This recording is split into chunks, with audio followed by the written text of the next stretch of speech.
कोल्हापुरातील ऐतिहासिक संगीतसूर्य केशवराव भोसले नाट्यगृहाचा आज मुख्यमंत्री देवेंद्र फडणवीसांच्या हस्ते दिमाखात लोकार्पण सोहळा पार पडतोय। 2 वर्षांपूर्वी भीषण आगीमध्ये हे नाट्यगृह जळून खाक झालं होतं। मात्र कोल्हापूरकर रंगकर्मींच्या अथक पाठपुराव्यामुळे अवघ्या 2 वर्षांमध्ये या नाट्यगृहाची भव्य पुनर्बांधणी करण्यात आलेली आहे। या सोहळ्याचा सविस्तर आढावा घेतला आमचे प्रतिनिधी रणजित माजगावकर यांनी। पाहूयात। कोल्हापुरातील संगीत सूर्य केशवराव भोसले नाट्यगृह पुन्हा एकदा दर्शकांसाठी प्रेक्षकांसाठी आता सज्ज झालेला आहे।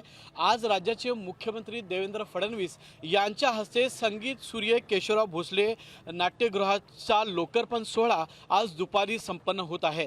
आपल्याला माहिती आहे 2 वर्षांपूर्वी संगीत सूर्य केशवराव भोसले नाट्यगृहाला आग लागली होती आणि या आगीमध्ये हे संपूर्ण नाट्यगृह भस्मसात झालं होतं। त्यामुळं हे नाट्यगृह पुन्हा एकदा आहे तसं उभं राहावं अशी मागणी कोल्हापुरातल्या कलाकारांची आणि महाराष्ट्रातल्या प्रेक्षकांची होती। त्या पार्श्वभूमीवर राज्य शासनानं सुद्धा पुढाकार घेतला। कोल्हापूरचे आमदार राजेश क्षीरसागर यांच्यासह सर्वच कोल्हापुरातल्या लोकप्रतिनिधींनी केशवराव भोसलेची पुनर्बांधणी होण्यासाठी राज्य सरकारकडे पाठपुरावा केला आणि 25 कोटी रुपयांचा निधी केशवराव भोसले नाट्यगृहाच्या पुनर्बांधणीसाठी उपलब्ध झाला।